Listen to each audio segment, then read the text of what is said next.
Hello friends, how are you doing today? कैसे हैं आप? चलिए आज कुछ आपसी रिश्तों की बात करें।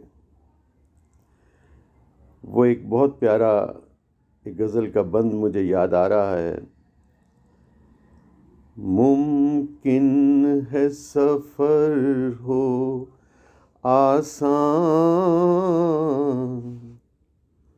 कुछ साथ तो चल कर देखें। मुमकिन है सफ़र हो आसान,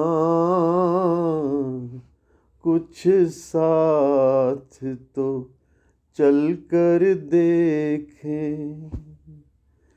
कुछ तुम भी बदल कर देखो, कुछ हम भी बदल कर देखें। कुछ तुम भी बदल कर देखो, कुछ हम भी बदल कर देखें। दोस्तों, आप जानते ही हो, आज रिश्तों में बहुत सी दरारें आ गई हैं। आपसी दूरियां बढ़ रही हैं, चाहे वो पति पत्नी में हो, चाहे दो दोस्तों में हो, चाहे पेरेंट चिल्ड्रन रिलेशनशिप में हो, चाहे कॉरपोरेट टीम्स में हो। सब जगह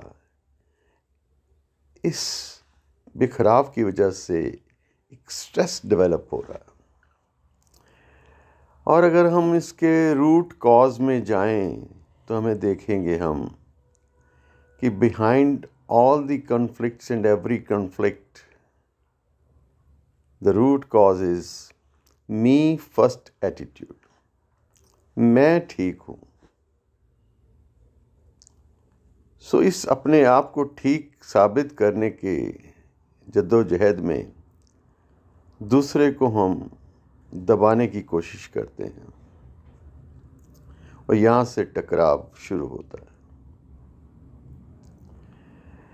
बहुत साल पहले मैंने अमेरिका में कनेक्टिकट स्टेट में एक बच्चों का समर कैंप लगाया था और मेरा टॉपिक था पेरेंट चिल्ड्रन रिलेशनशिप, बच्चे और उनके माँ बाप का रिश्ता। तो जैसी ही प्रॉब्लम्स यहाँ हैं ऐसी ही अमेरिका में भी हैं। बच्चे कहते हैं पेरेंट्स हमारा पॉइंट ऑफ व्यू नहीं समझते, पेरेंट्स कहते हैं बच्चे हमारी बात नहीं सुनते। और लकीली उस ग्रुप में तकरीबन 9-10 साल से लेके 18 साल तक के बच्चे शामिल थे। तो उन्होंने अलग अलग ढंग से अपनी बात रखी भी। मैंने कहा भी कैसे आप अपने पेरेंट्स को अपने नज़दीक महसूस करोगे, कैसे उनको खुश रख सकते हो? तो उन्होंने कहा, किसी ने रेस्पेक्ट कहा, किसी ने ट्रुथ कहा, किसी ने ओबीडियंस कहा, किसी ने ऑनेस्टी कहा, किसी ने हेल्पिंग पेरेंट्स इन डेली चोर्स आदि आदि। बट अंदर मेरे एक आवाज़ गूंज रही थी, वो ये थी कि एक पॉइंट बच्चे मिस कर रहे हैं।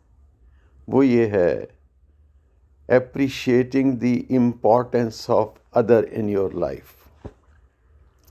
सामने वाले की का महत्व आपके जीवन में। जब हम इस चीज़ को पकड़ के चलेंगे ना दोस्तों, कि सामने वाले का मेरी ज़िंदगी में ज़रूरत है, मुझे उसकी डर की वजह से नहीं, किसी लालच की वजह से नहीं, एक कंपेनियन, एक आपसी मिलाप चाहिए मुझे। और ये भी दूरी बढ़ती है तो तनाव पैदा होता है। तनाव इसीलिए कि आप मिस करते हो। तो उसको एक्सेप्ट करो कि yes, the other is important in my life.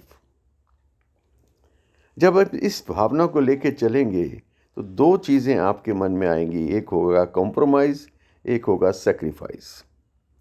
एक एडजस्टमेंट और दूसरा कि अगले के आगे थोड़ा सा बेंड हो जाना, झुक जाना। ये नहीं कि आप अपनी ईगो को गिरा लो या अपने सेल्फ रिस्पेक्ट को कॉम्प्रोमाइज़ करो। ईगो इन द सेंस कि सेल्फ रिस्पेक्ट, ये ना कि स्ट्रॉन्ग ईगो, मी फर्स्ट एटीट्यूड नहीं, सेल्फ रिस्पेक्ट को गिराना नहीं है, लेकिन उसके सामने थोड़ा सा एडजस्टमेंट करनी है, एक्सेप्ट करना है, उनके थॉट्स को अप्रिशिएट करना है, उस प्रिव्यू से भी देखना है। तो जब हम इस ढंग से अपने जीवन को आगे चलाते हैं ना, कि दूसरे की ज़रूरत को अपने जीवन में महसूस करते हैं, तो फिर जीवन थोड़ा सा सुहाना हो जाता है। चाहे वो कॉर्पोरेट ऑफिस में, आपके ऑफिस में टीम वर्क की बात है, दूसरे का पॉइंट ऑफ व्यू समझना कि वो क्या कहना चाह रहा है। ऐसे ही अपने पति पत्नी के रिलेशनशिप में पति की अपनी कुछ मजबूरियां हैं, कुछ अपने उसके स्ट्रेस हैं, कुछ उसके अपने हालात हैं, वो बिज़नेस करता है या जॉब करता है, उसकी जॉब रिलेटेड कोई प्रॉब्लम्स हो सकती हैं।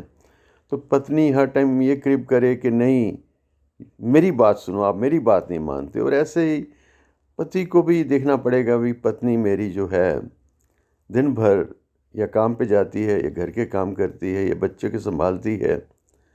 और एक बात आप में एक्सेप्ट करने पड़ेगी इंडियन कल्चर में कि wife works more than man, because एक तो अगर जॉब कर रही है तो उसके बाद भी आके खाना बनाना, आमतौर पर हमारे इंडियन कल्चर में औरतें ही खाना बनाती हैं, बहुत कम मर्द हैं।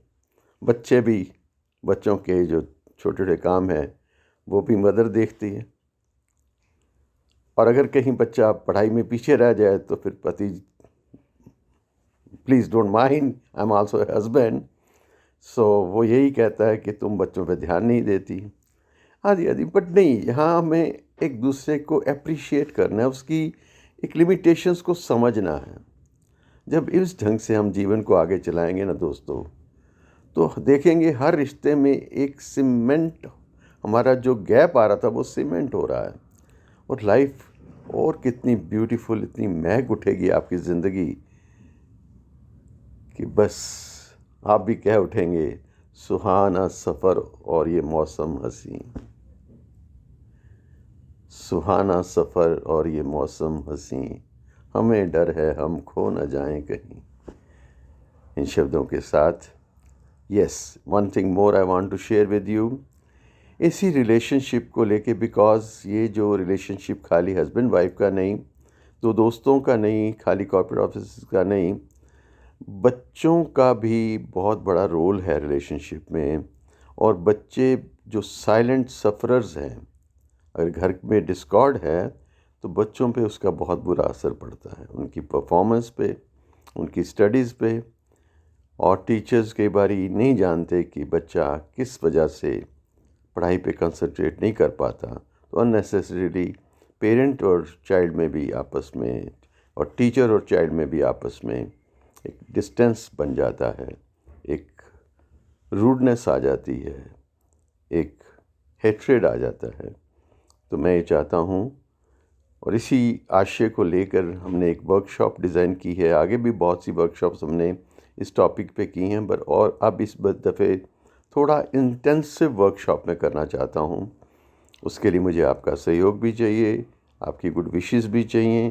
तो इफ़ यू आर इंटरेस्टेड, तो डेफिनेटली आप स्क्रीन पे मेरा व्हाट्सएप नंबर आ गया होगा, आप उस नंबर पे मुझे मैसेज कर सकते हैं कि what way you can support us. और wish you good luck in between, have a healthy relationship. आने वाले दिनों में किस तरह से ये आपसी टकराव बच्चों पे असर करते हैं या समाज के और हिस्सों पे असर करते हैं, इसके बारे में भी आपसे बात करेंगे। Thank you, have a wonderful day, God bless you, take care, bye bye.